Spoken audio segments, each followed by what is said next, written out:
हमारे आत्मीय स्वजन समस्त देशवासियों, एक दफ़े पुनः नमस्कार। मैं पंडित ओम आपसे फिर एक दरख्वास्त करता हूँ, आपसे प्रार्थना करता हूँ कि इस चैनल को मेरी आवाज़ सुनो, आप शेयर करें, लाइक करें और सब्सक्राइब करें। आज मैं आपको एक ऐसे मुद्दे पर आपसे वार्ता कर रहा हूँ जो काफ़ी इंटरेस्टिंग भी होगा आपको और काफ़ी मनन करने के लायक, मंथन करने के लायक आपको मैटेरियल मिलेगा। आपको पता है कि हमारे मनमोहन सिंह जी भारत के प्रधानमंत्री थे और वो कभी लोकसभा के सदस्य नहीं थे। हमारे देश के संविधान, कितनी बड़ी ये दुर्भाग्य की बात है कि मनमोहन सिंह जी राज्यसभा से प्रधानमंत्री बने। हमारे उत्तर प्रदेश के मुख्यमंत्री योगी जी विधान परिषद से बने थे, पहले विधान परिषद के सदस्य, माने चोर दरवाजे से भारत का प्रधानमंत्री और चोर दरवाजे से मुख्यमंत्री बन रहा है।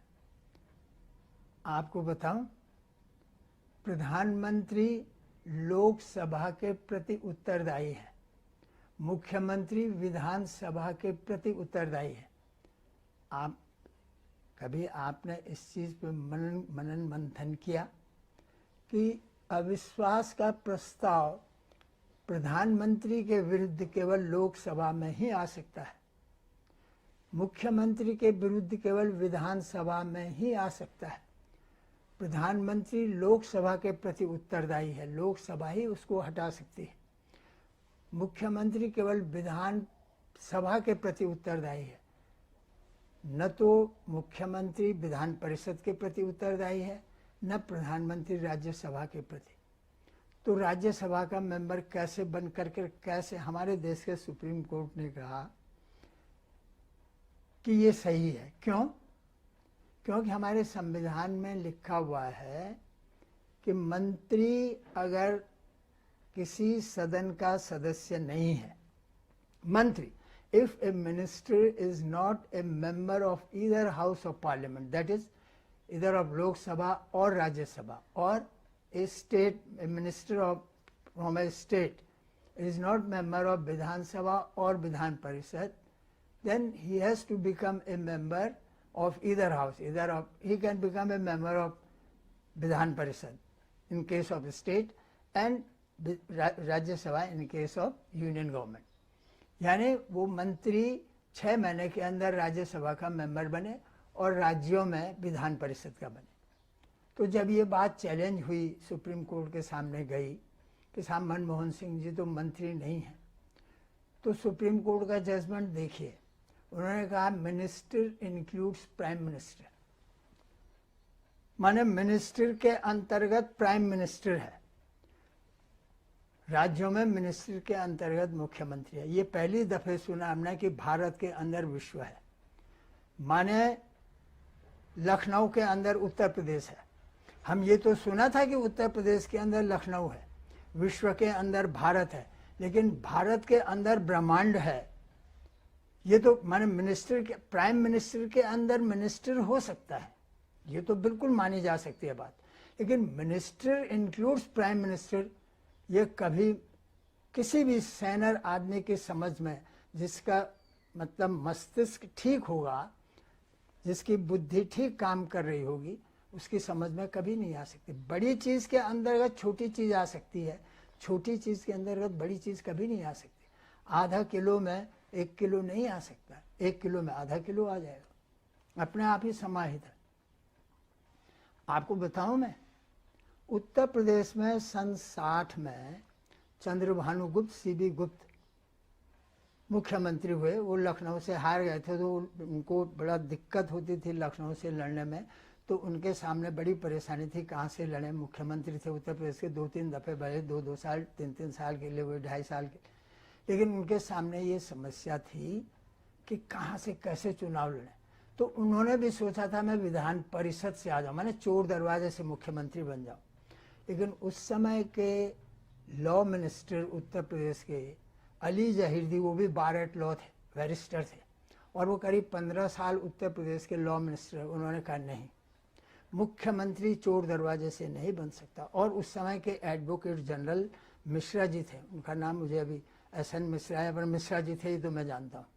उन्होंने भी ये राय दी थी कि नहीं साहब, मुख्यमंत्री विधान परिषद का सदस्य नहीं हो सकता है, मुख्यमंत्री को विधानसभा का ही सदस्य होना पड़ेगा। और तब चंद्रभानु गुप्त जी अल्मोड़ा गए थे, सल्ट नाम की एक कंस्टिट्यूएंसी निर्वाचन क्षेत्र सल्ट, तो वहां से उन्होंने चुनाव लड़ा और तब जीत के आए। दूसरी दफे सन 67 में भी उन्होंने वहीं से चुनाव लड़ा था। तो ये परिपाटियां थी, ये मॉरलिटी थी, ये एथिक्स थे उस समय के लोगों के। और आज केवल मनमोहन सिंह जी को बचाने के लिए हमारे हाईएस्ट जुडिशरी के जजों ने, मैं जुडिशरी की तौहीन बिल्कुल नहीं कर रहा हूँ, देखिए ये हमारे मंदिर हैं, चाहे वो संसद हो, चाहे हाई कोर्ट हो, चाहे सुप्रीम कोर्ट हो, चाहे छोटा से छोटा कोर्ट हो, ये हमारे मंदिर हैं। लेकिन ये जरूरी नहीं कि मंदिर के अंदर देवता हों सभी। मंदिर हमारे आस्था के विषय हो सकते हैं, हम नतमस्तक कर रहे हैं, उनकी बेइज्जती सहन भी नहीं करनी चाहिए, न हो सकती है, लेकिन ये जरूरी नहीं कि मंदिर के अंदर देवता ही हो। इसलिए कोई अगर ये कहे कि हम चूंकि supreme court is supreme amongst the courts, लेकिन सुप्रीम कोर्ट ने ये समझ लिया वहाँ के जजों, not supreme court but the जजेस ऑफ द सुप्रीम कोर्ट, उन्होंने अपने को सबके ऊपर समझ लिया, इवन इंक्लूडिंग संसद, जो कि इस देश की आत्मा है, जो डेमोक्रेसी की आत्मा, उससे भी, वो मैं आपके सामने सिद्ध करूंगा। सारे मुद्दे रखूंगा, सारे विषय रखूंगा, सारी चीजें आपको एक एक करके बताऊंगा। अभी तो ये काफी, इसमें कम से कम 60-70 वीडियो बनेंगे, तब जाकर के अंत होगा। अभी तो ये विषय आएंगे कि इस देश की संसद ने इस संविधान का क्या उल्लंघन किया, देश के साथ क्या किया, देश की जनता के साथ, इस देश के जजों ने क्या किया, कितनी दफे उल्लंघन किया, क्या किया संविधान का, वो आएंगे। रोहिंग्या, जम्मू एंड कश्मीर, ये सारी बातें आएंगी, रिजर्वेशन, आरक्षण, ये बातें आएंगी। अभी तो बहुत सारी बातें आएंगी, लेकिन मेरा कहने का मतलब ये है कि हमारे देश के सुप्रीम कोर्ट के जजों ने अपने को सुप्रीम समझ लिया।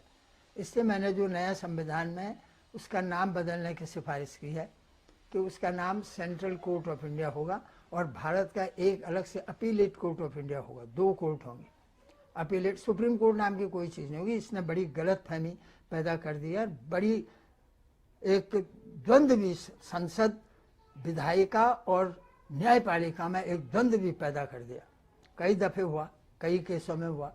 तो इसलिए हमारे देश में जो ये परिपाटी थी, आप राष्ट्रपति को देखिए, राष्ट्रपति 2 बार से ज़्यादा ये कहते हैं नहीं बनते हैं, 2 बार 2 टर्म राष्ट्रपति बनेंगे। अमेरिका में भी ये परिपाटी चल रही है। अमेरिका में ऐसे भी राष्ट्रपति हुए जिन्होंने 3री बार लड़ा और जीते, 3री बार राष्ट्रपति हुए। हमारे यहाँ कोई ऐसा दबंग आदमी हो जिसको ऐसे तो 3री बार भी हो सकता है, लेकिन ये परिपाटी है। ये कहते हैं custom takes the form of law. जो ट्रेडिशन है ना, परंपराएं हैं, कस्टम है, उन पर भी वो भी उतने ही इफेक्टिव, प्रभावशाली होते हैं जैसे कानून होता है। वो भी कानून का ही उतना ही प्रभावशाली रूप ले लेते हैं, वो भी कानून की तरह ही मान्य हो जाते हैं। तो ये ट्रेडिशन जो सीबी गुप्ता जी के टाइम से आया और तब से आया था बराबर अभी तक, मनमोहन सिंह जी के टाइम से पहले तक यही परिपाटी थी कि मुख्यमंत्री, प्रधानमंत्री राज्यसभा या विधान परिषद के सदस्य नहीं बनेंगे। लेकिन मनमोहन सिंह जी के टाइम पर वो संविधान का वो भी सत्यानाश हो गया। ये इसलिए भी नहीं हो सकता है, जैसे मैंने बताया कि minister includes prime minister, no, minister can never include prime minister or minister can never include a chief minister because prime minister is appointed by the president, chief minister is appointed by the governor, while other ministers of the central government are appointed by the president on the recommendation of the prime minister. Similarly, the minister of a state are appointed by the governor on the recommendation of the chief minister. But chief minister is appointed by the governor and prime minister by the president. How can they both be equal?